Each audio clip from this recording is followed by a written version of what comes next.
કે જ્યારે કરંટ આવે છે ત્યારે આપણે શું કરવું અને શું ન કરવું એ વિશે અહીંયા નાનકડે એક તમને મોક ડ્રીલ કરીએ છીએ. છોકરાઓ જે કરે છે આપણે બધાએ જોવાનું છે અને એના આધારે આપણે સમજવાનું કે આપણે જ્યારે આવું ઘરમાં આવી પરિસ્થિતિનું નિર્માણ થાય ત્યારે આપણે શું કરવાનું છે અને શું નથી કરવાનું. એ ટાઈમે દરેકને કોઈને ઉપાય ન સૂઝે, જે હોય ને હાથમાં લઈને દોડી જાય છે. એટલે આપણે થોડું મગજને ધ્યાન રાખી અને આપણે શું કરવું અને શું ન કરવું એ તમારે અહીંયા જોવાનું છે. તો હવે આપણે અહીંયા મોક ડ્રીલ ચાલુ થાય છે.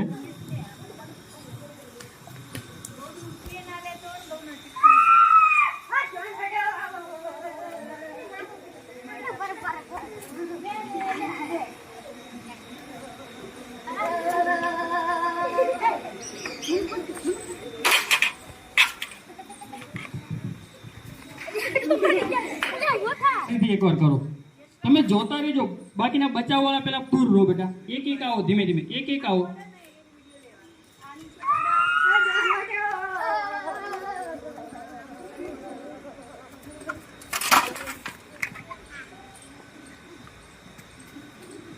જો તો એક ભાઈ પેલો ચોટી જાય છે, બીજો તેને અચાનક વિચાર્યા વગર બચાવવા માટે જાય છે અને હાથથી ખેંચે છે. તો શું થાય છે? ચલો, જ્યારે હાથથી ખેંચે છે તો શું થાય છે? એને બચાવી શકે છે કે એ પણ સાથે ચોંટી જાય છે? હા, એ પણ સાથે ચોંટી જાય.